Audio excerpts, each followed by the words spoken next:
So first we're going to talk about Jarrell Big Baby Miller has tested positive again for PEDs. And in my opinion, this is the last straw. Ban him. Just simply ban him for life. He does not deserve another chance. Quite honestly, it's pretty disgusting the fact that he's now failed 4 tests for PEDs. So first he had the first incident when he was a kickboxer back in 2014 and tested positive.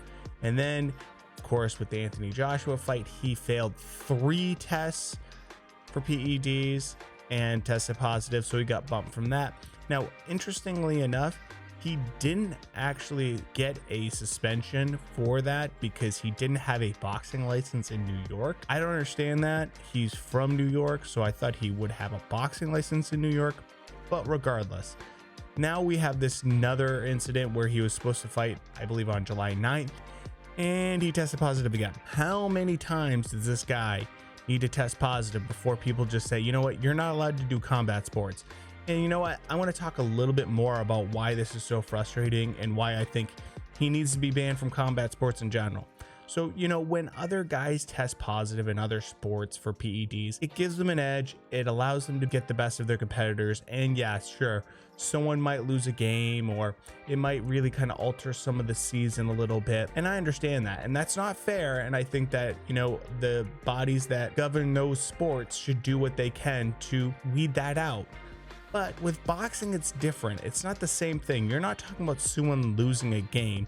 You're talking about someone possibly getting permanently damaged for life. You're talking about someone possibly even dying and losing their life. So with that in mind, someone using PEDs should not be tolerated at all. It should severely be punished, and we need to weed these people out. I understand, you know, sometimes we have an incident.